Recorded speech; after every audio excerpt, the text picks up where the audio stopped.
ओम।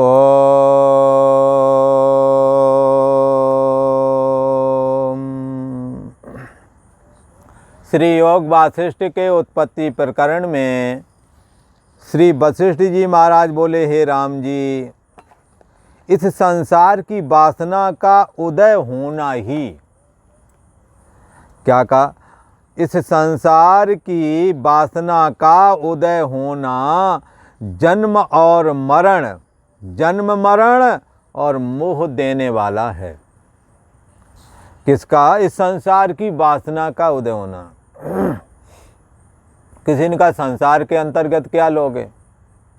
देह और जगत संसार है। किसका बनाया हुआ? देह और जगत ये ईश्वर का बनाया हुआ है, और जो ईश्वर का बनाया हुआ है उसको क्या बोलते हैं? सृष्टि। और जो जीव ने जो बनाया उसको कहते हैं संसार। तो ईश्वर ने क्या बनाया है? ईक्षण आदि प्रवेशांता सृष्टि ईशेन कल्पिता। ईश्वर ने इच्छा की कि मैं एक से बहुत रूप हो जाऊं। उसने स्त्री पुरुष बनाए, स्थावर जंगम बनाया, समस्त जगत बनाया, देह और जगत बना दिया। बंधुओं, ये किसी को न सुखी करता है और न किसी को दुखी करता है। ये ईश्वर की बनाई हुई सृष्टि है, और ईश्वर की बनाई हुई सृष्टि में जो जीव ने बनाया उसका नाम संसार है। ईश्वर ने तो स्त्री और पुरुष बनाए, पर जीव ने नाते बनाए, संबंध बनाए, रिश्तेदार बनाए। क्या बनाया महाराज? ये मैं हूं, ये मेरे हैं, ये बनाया जीव का है। ये माया किसी और की नहीं, ये वासना किसी और की नहीं, ये आपकी बनाई हुई है, हमारी और आपकी बनाई हुई है। ये माया, ये वासना ही तुझको रिझाती, खेल रच रच के तुझको दिखाती। खेल नित खेलता ना आघाना, देह में ही हो गया दीवाना। अर्थात देह मैं हूँ ऐसा जब स्वीकारा, पुरुष देह को मैं माना तो किसी स्त्री को पत्नी माना, फिर उससे संतानें हुई तो अपने को बाप माना। ये सब मानता गया है। फिर तो वासना का खेल चल पड़ा, मकान दुकान बनाए, पढ़ाई लिखाई कराई, खेल नित खेलता, रोज खेलता फिर तो खेल।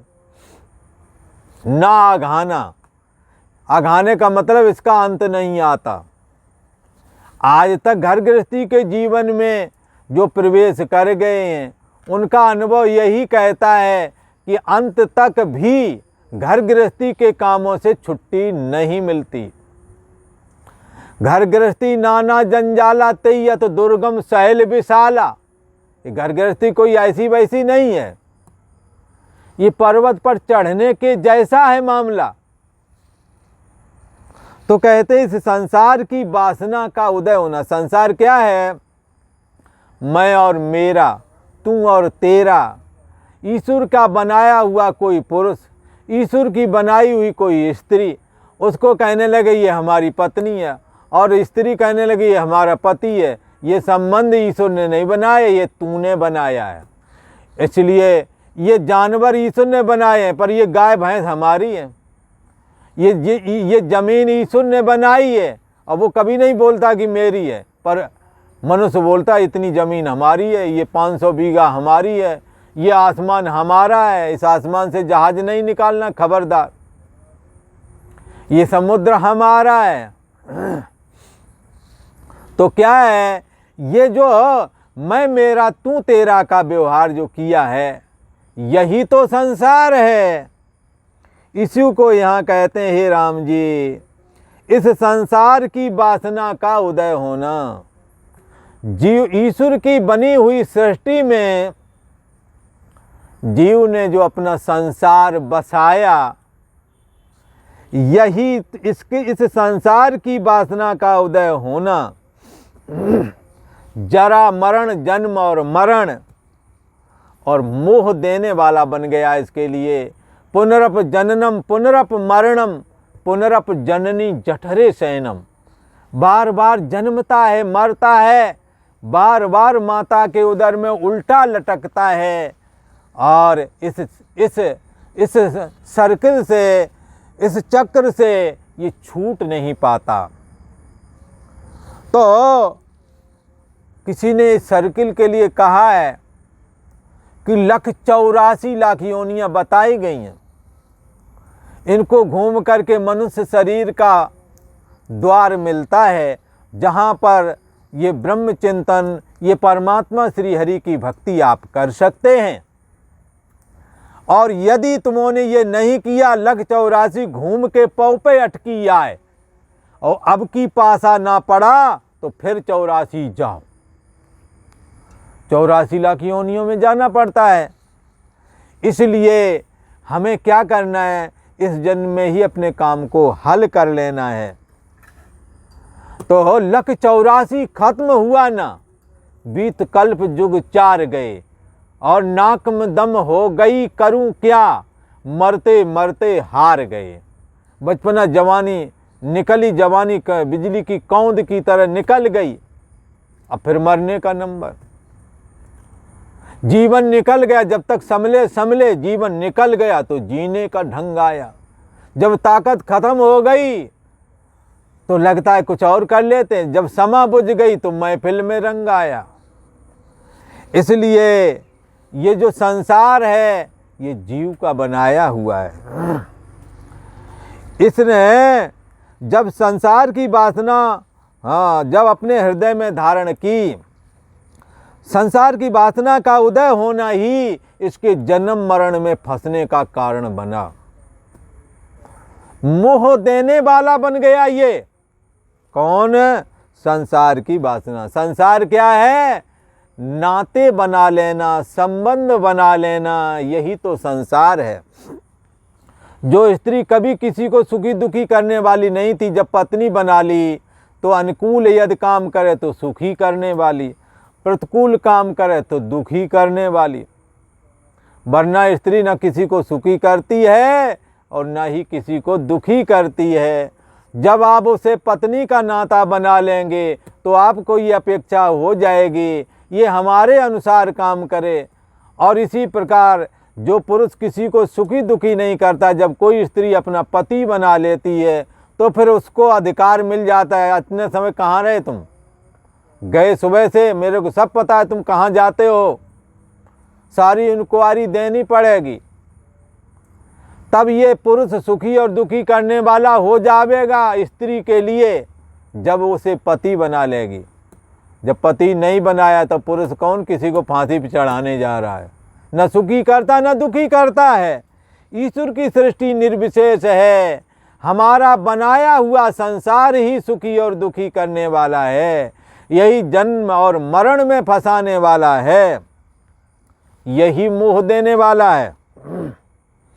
राम जी, जब स्वरूप का प्रमाद होता है तो जीव में ये कल्पना उठती है मैं मेरा तू तेरा वाली। देह मैं हूँ, भोग वासना के प्रति जो कामनाएं उठती हैं ये तभी उठती हैं जब आत्मा का प्रमाद होता है। हे राम जी, आकाश रूपी अनंत फांसियों से बंधायमान हो जाता है। ये फांसियाँ आकाश रूप है, खाली खाली हैं, इनका कोई रस्सी नहीं है। जैसे तुम पति हो तो जब अपनी स्त्री के पास घूम फिर के जाओगे, चाहे जहाँ दिल्ली बम्बई कलकत्ता घूम आओ, चाहे अमेरिका चले जाओ, पत्नी तुम्हारी यहाँ है तो कभी न कभी लौट के आओगे उसके पास। ये बंधन कैसा है? ये कोई रस्सी का बंधन नहीं है, ये खाली खाली, ये शून्यता रूप बंधन है, ये संकल्प वाला बंधन है। उसे लगता है हमारी स्त्री वहाँ रहती, चलो मिल के आऊँ, भला ये रस्सी है, इसका कोई रूप आकार नहीं है, शून्यता रूप ये रस्सी है। तो कहते अनंत ये फांसियां हैं। किसी किसी के तो सारा परिवार रहता है कहीं और अकेला पुरुष नौकरी करता कहीं, और वहीं से सुबह शाम बात हो जाती है, सारा पैसा कमा के भेजते हैं, रोटी का भी जतन नहीं है, अपने आप ही बनाते खाते हैं, घर परिवार त्याग करके बैठे, बच्चे पढ़ जाएं इसलिए कहीं का कहीं रखे हुए हैं, सारे कष्ट सहते हैं। आशा क्या बनाए हैं? आशा रूपी फांसी से बंधे हुए हैं। वो हमारा परिवार है, वहाँ रहता है। बच्चों को फीस की ज़रूरत हुई होगी, पत्नी को ये ज़रूरत होगी, अब किराया देना है अथवा ये करना वो करना, वो भेजता रहता है। कौन सी फांसी लगी है इन्हें?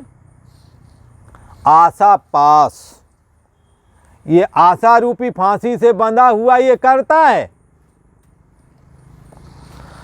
ये अनंत फांसियों से बंधा रहता है। एक है लड़की विवाह को हो गई, बच्चे का भी अब लड़के के विवाह आ नहीं रहे हैं, विवाह भी करूं तो कैसे करूं, अभी अलग एक कमरा भी नहीं, जहाँ लाएं तो बहुरिया कहाँ बैठावेंगे, ये बहू लाएंगे कहाँ बैठाएंगे। हाँ, लड़की पढ़ गई है, पढ़ तो लिया है, अब देने के लिए दहेज के लिए पैसा नहीं है, जहाँ जाओ वहाँ 10 लाख 20 लाख मांग रहे हैं। अनेकों फांसी है, एक फांसी है। इससे बंधायमान होता है। और ये कब होता है? जब संसार की वासना इसके अंदर बढ़ती है, तब वासना की वृद्धि हो जाती है। और वृद्धि हो जाने पर ये क्या बोलता है? ये मेरे पुत्र हैं और ये मेरा धन है। इतना हमने धन इकट्ठा कर लिया है, जब से हमने नौकरी चालू की है यहाँ प्रदेश में आकर के, अब हमने मकान भी बनवा लिया है। ये हमारी ज़मीन है जो पहले बाप दादों की तो 10 ही बीघा थी, अब हमने 20 बीघा बना ली है बोला, और 10-5 तोला सोना भी बना लिया है। ऐसे फिर ये लोग बात करते हैं। एक जगह हम नर्मदा खंड में गए थे, एक वृद्ध मिले, बोले हमने जीवन भर पढ़ा मास्टरी का काम किया है, पर पुराने समय में हमने बहुत पैसा जो कमाया वो कभी खाया नहीं, और हमने सोना खरीदते रहे, ज़मीन खरीदते रहे, इतना हमारी ज़मीन हो गई है, आधा किलो सोना बना लिया है बोला। और एक लड़का था उसका, जिसकी उम्र भी उस समय रही होगी 45-50 के अंदर में। उसे कहते ये हमारा बेटा है और इसको हमने पढ़ाया लिखाया है, अब हमें 5,000 रुपया पेंशन मिलती। 2010 की बात है ये। तो उस समय 5,000 पेंशन मिलते हैं, पर ये हमारा लड़का उसी के सामने कह रहा था, ये केवल हमारी पेंशन में से 10 रुपये डेली हमें देता है और निकाल ले आता है, हमें दिखाता तक नहीं पेंशन। ये घर बार है, ये परिवार है। और हम लोग पहुँचे उधर, परिक्रमा कर रहे थे नर्मदा जी की, लंबी परिक्रमा है, बराबर चलते रहो, एक रात्रि रुको, आराम से चलते रहो तो लगभग 5 महीने में लगभग आप यात्रा पूरी कर सकते हो परिक्रमा श्री नर्मदा जी की। तो अब उनको इच्छा थी कुछ हमें दक्षिणा दे दें, पर कहते कि वो कह रहा है इसका हमें पैसा नहीं देता है महाराज, क्या करें। हाँ, ये घरबार है, ये परिवार है, ये खजाना, झूठी माया को ही सत्य जाना, ये वासना वृद्धि हो जाती है। और ऐसा कहता है ये मेरे पुत्र हैं, मेरा धन है, मेरा बांधव, ये मैं हूँ। वह है और है, वो दूसरे हैं, ये अपने हैं। हे राम जी, जिस शरीर से मिलकर के ये कल्पना करता है, जिस शरीर से मिलकर के यह कल्पना करता है, यह शरीर भी शून्य रूप है, जन्म से पहले नहीं, मरण के बाद में नहीं रहता है, वर्तमान काल में भी प्रतिक्षण बदलता रहता है।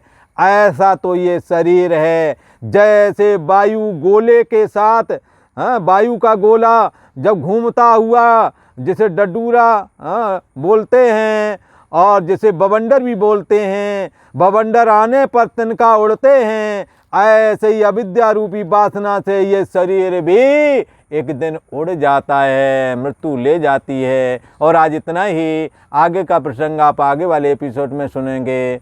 ओम शांति ही।